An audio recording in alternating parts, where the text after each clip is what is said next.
sebagai sampah masyarakat. Orang kalau udah disebut sampah masyarakat kira-kira bagus apa jelek? Halo? Ya orangnya kok ya?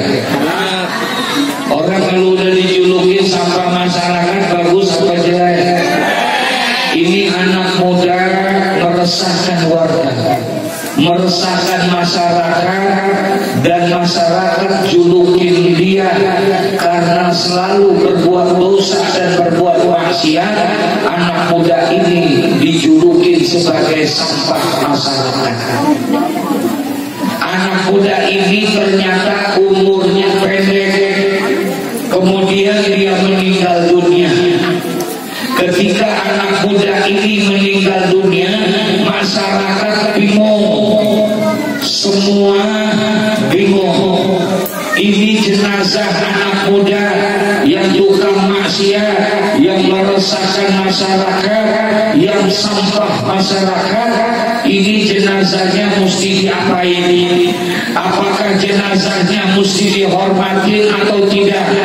Apakah perlu dimandikan? Apakah perlu dikafankan dan dikuburkan?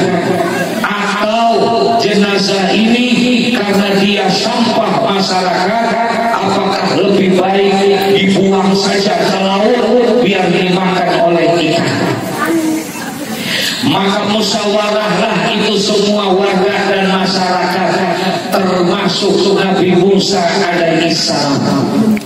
Akhirnya diputusin bahwa jenazah anak muda ini karena dia tukang maksiat, dia selalu berbuat dosa dan meresahkan masyarakat, maka jenazahnya enggak perlu dihormatin, kagak perlu pakai dimandiin, kagak perlu pakai dikafanin, kagak perlu dikuburin, buang saja ke laut biar habis dimakan oleh apa? Ikan. Akhirnya diputusin begitu, ini jenazah dibuang saja ke laut. Apa yang terjadi ketika jenazah anak muda yang tukang maksiat ini mau dibuang ke laut? Tiba-tiba Allah berfirman kepada Nabi Musa. Apa kata Allah? Ya Musa, mandikan jenazah itu, kafankan dan kuburkan jenazah itu. Kata Nabi Musa, mohon maaf ya Allah, kami tidak akan mandikan dia, kami tidak akan kafankan dan kuburkan dia, kami tidak perlu menghormati jenazah ini, biarkan kami buang saja ke laut ya Allah, karena dia sampah masyarakat. Tapi Allah suruh lagi kepada Nabi Musa. Kata Allah, Musa, mandikan jenazah itu, kafankan dan kuburkan jenazah itu. 3 kali Allah perintahkan supaya jenazah itu dimandikan, dikafankan dan dikuburkan jenazahnya. Jadi ini jenazah sama Allah kira-kira dihormatin atau tidak? Dihormatin atau tidak? Berarti jenazah itu dihormatin sama Allah. Karena sudah 3 kali Allah perintahkan kepada Nabi Musa, maka akhirnya Nabi Musa pun mengikuti perintah Allah. Jenazah itu pun dimandikan, jenazah itu pun dikafankan dan dikuburkan. Selesai dikuburin, Nabi Musa nanya kepada Allah. Sebab Nabi Musa ini Nabi yang mendapat julukan Kalimullah, Nabi Rasul yang bisa berkomunikasi langsung kepada Allah. Kemudian Nabi Musa bertanya, apa kata Nabi Musa? Ya Rabbi, biizzatika wa jalalika, ya Allah, demi keagunganmu, demi kemuliaanmu, apa keistimewaan anak muda ini di hadapanmu, sampai-sampai kau harus menghormati dia, sehingga ini jenazah harus dimandikan, dikafankan dan dikuburkan. Padahal kami saksikan ya Allah, anak muda ini tidak pernah taat kepadamu, anak muda ini selalu berbuat dosa dan berbuat maksiat. kenapa anak muda ini begitu engkau hormati dia? Apa kelebihan anak muda ini? Dituliskan di dalam kitab Irsyadul Ibad ila Sabilir Rasyad. Apa kata Allah? Musa, benar anak muda ini memang tukang maksiat. Betul, anak muda ini memang selalu berbuat dosa. Dia meresahkan masyarakat, bahkan dia sampah masyarakat. Tapi ketahui oleh engkau wahai Musa, kata Allah, tapi ketahui olehmu wahai Musa, anak muda ini pernah satu hari ketika dia dalam keadaan tidak berbuat dosa dan tidak berbuat maksiat, dia ada di dalam rumahnya. Kemudian pada saat itu dia mengambil kitab suci yang aku turunkan kepada engkau, yaitu kitab Taurat.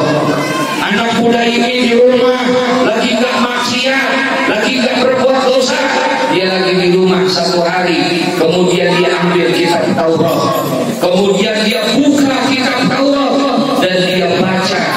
Pas pada saat dia buka, di situ diceritakan tentang kisah Nabi Muhammad. Di dalam kitab Taurat itu diceritakan tentang kisah Nabi Muhammad, di mana Allah berfirman kepada Nabi Musa bahwa nanti aku akan utus seorang nabi, aku akan utus seorang rasul, dan aku akan jadikan nabi dan rasul ini sebagai penutup di antara para nabi dan rasul. Aku beri nama nabi dan rasul itu dengan nama Muhammad. Maka bersalawatlah kamu kepada Muhammad. Ada perintah untuk apa? Ada perintah untuk apa? Anak muda ini baca ada perintah untuk bersalawat kepada Nabi Muhammad. Kemudian anak muda itu pun bersalawat, Allahumma sholli ala Muhammad wa ala ali Muhammad. Apa kata Allah? Karena salawat itulah aku hormati dia. Karena dia telah bersalawat kepada kekasihku Muhammad, maka aku hormati dia. Mandikan jenazahnya, kafankan jenazahnya, dan kuburkan jenazahnya. Berkat apa? Berkat apa? Berkat salawat kepada Nabi Muhammad.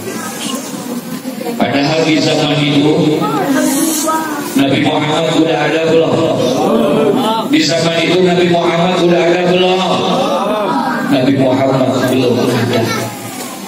Dan itu yang membaca salawat anak muda ini bukan umatnya Nabi Muhammad. Anak muda ini umatnya Nabi Musa. Kalau umatnya Nabi Musa saja dia bersalawat kepada Nabi Muhammad, Allah hormati dia, Allah istimewakan dia.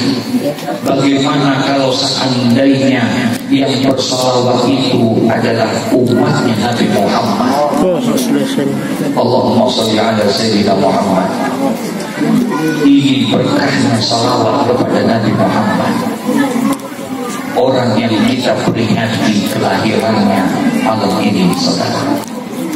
Nama Nabi Muhammad sudah ada, bukan hanya di zaman Nabi Musa, tapi di zaman ketika pertama kali Nabi Adam diciptakan oleh Allah.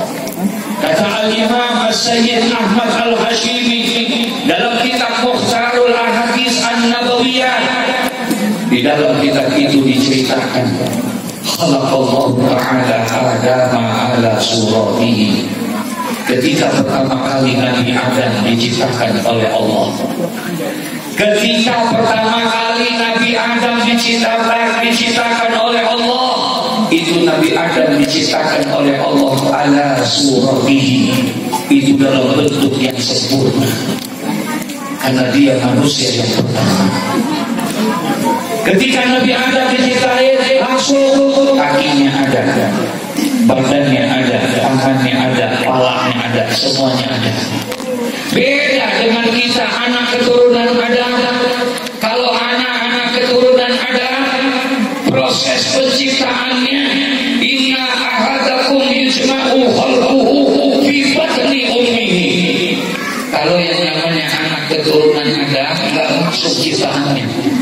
yang ada di dalam rahim ibunya dulu. Betul? Arba'ina yauman nutfah, 40 hari yang pertama dalam rahim berupa sperma, 40 hari yang kedua berupa alaqah, segumpal darah, 40 hari yang ketiga